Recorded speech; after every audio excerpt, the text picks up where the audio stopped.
What's up everybody, my name is Tshepo Mofokeng, better known as Tiggie, and this is My Flow Tactics. Today we're at Dynamic Dance Studio in Benoni to chat to Micheline, who is a dancer that specializes in Adage.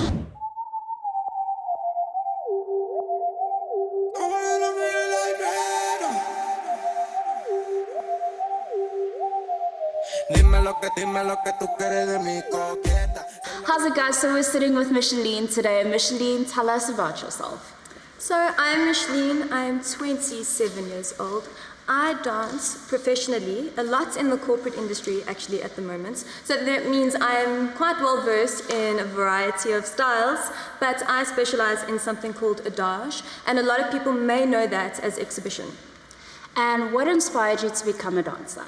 It was funny actually, my mom told me since before I could even walk properly that when a song came on, I would prop myself up on something and just like start bopping a hip. So, you know, I think it's just kind of something that was in me for the longest time. My mom was a dancer.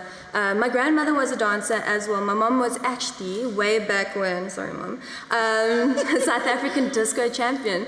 So I guess it's always been an interest in our family. So it's nothing that I had always thought I was going to make a career, funny enough. I guess I've just been lucky enough to have been able to.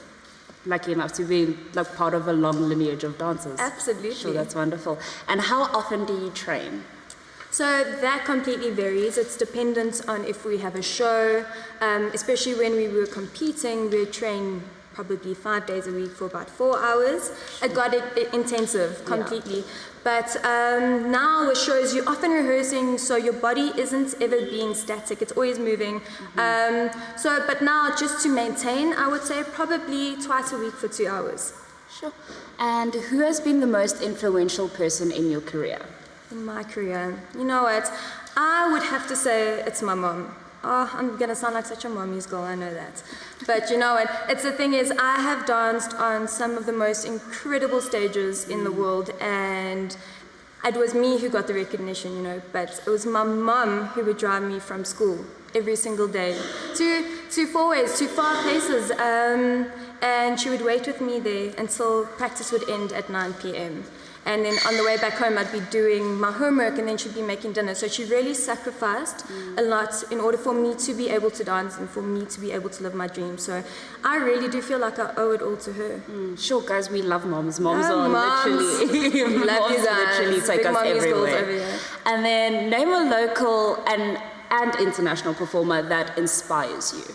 That inspires me.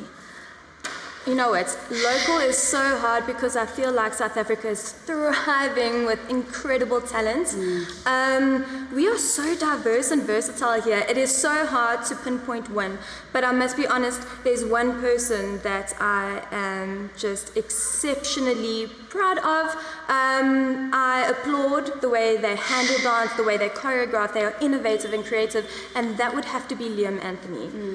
He's an incredible choreographer, dancer himself, and I really do look up to him a lot. And then on the international fronts, I would have to say Derek and Juliana Huff. I'm not sure if you would know them. They were on Dancing with the Stars. Yes, yeah. Now they've gone off and have done this most incredible Latin show. And you know what I love about it? It's completely innovative, it's creative, and it's adapting a style which I love so much. And they've made it modern and something that like the people who don't only like Latin appreciate Latin. You know, those are the people that appreciate Latin. It's the general public that are now starting to appreciate Latin for what it is, and I do believe that they are the front runners for that. So tell us more about what Adage is. So Adage is quite a broad term, actually, and a lot of people in South Africa know it as exhibition, and in America it's actually known as theatre arts, funny enough. And so to me, it's quite subjective. It's a loose term, so I think the best way of actually maybe saying it is show dance. But Adage for me would be the combination of strength and agility mixed with the fluidity of dance. So in order for it to be a proper exhibition routine, I would say there has to be a certain difficulty, a level of lifts that you have to incorporate within that routine. And how do you build up trust with your partner? So there are exercises that you can definitely do in order to to gain comfortability with your partner. I think that's where it starts. You have to be extremely comfortable. First of all, I'm going to sound like Buddha here now, but you got to kind of trust yourself in a way in order to know that you know what you are doing, you have prepped correctly, and you have taken the time to dissect the lift. And this goes for male and female. You really have to know what you're doing in the lift, because you know what, if you don't commit to 110% when you're doing any kind of lift, that's when you stand to make an oopsie. And no one wants that. I have been injured myself, and it's really not for the faint-of-hearted. So, like I said, exercises, it's practice. It's taking the time to get to understand your body, how you operate in the air, and as well as your partner. So I think it's honestly exploring yourself as a dancer, which is incredible as that sounds. So you become a strong dancer so that you can be stronger together. I'm hella scared of lifts, so like No, big you're ups to you, fine. girl. Thanks. So what was it like performing on one of the biggest stages in the world, America's Got Talent? It was truly a once-in-a-lifetime opportunity. I was so completely shocked when I was like, are you joking? Me? I am not worthy.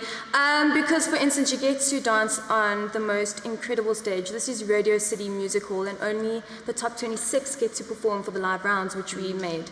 And that was an incredible honor. People like Taylor Swift have danced and performed on there. Well, she sings, but you know what I mean. She dances in there. She throws a shimmy there too. And also the Rockettes, they dance there, and I mean, it's incredible. We got to work with people like Chris Judd, who was married to Miss J-Lo, if I'm not mistaken. Also, he was one of her dancers. So it was an incredible experience, and honestly, I wish I could go back and do it again.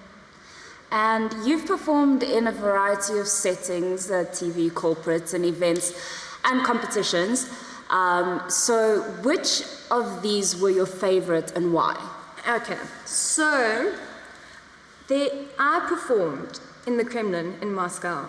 That was absolutely incredible. It's an incredible honor once again, because not a lot of dancers get to perform in places like this. We did So You Think You Can Dance, China. We represented Team America, and that was also, again, it was a similar concept to America's Got Talent, and we all competed against America and China, and then we were actually the tiebreakers and won for Team America. I thoroughly enjoy TV work along the lines of any kind of production and shows. I mean, whenever I watch a show, I feel like I kind of tear up and I get goosebumps, and you know, so it strikes me deep.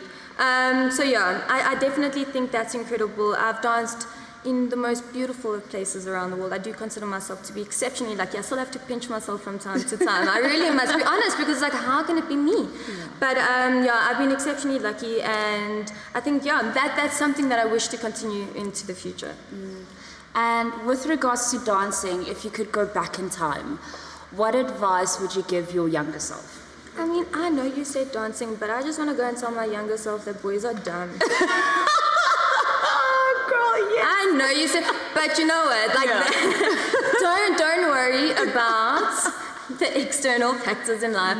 Focus on what makes you happy and what feels good to you, and everything else will fall into place. I also wish I could tell myself as a younger dancer to build on yourself. You're not too old to keep working on yourself. You're not too old to keep growing. You're not too old to keep learning.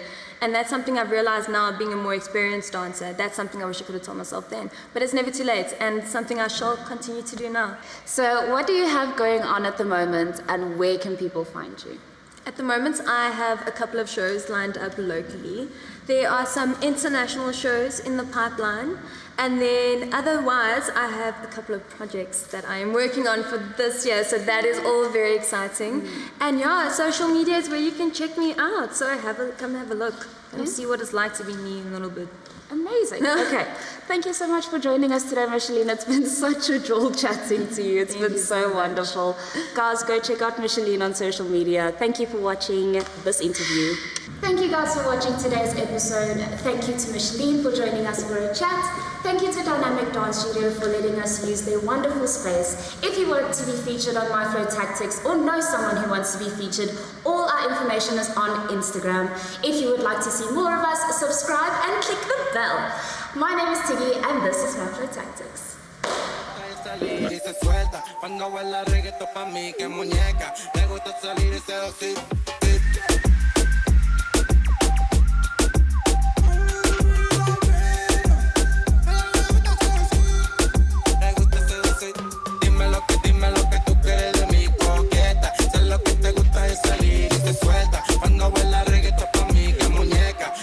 salir y seducir. Y dale chiquitita, dame más. Qué bonita que te quiere controlar. Ella dice que me quiere controlar.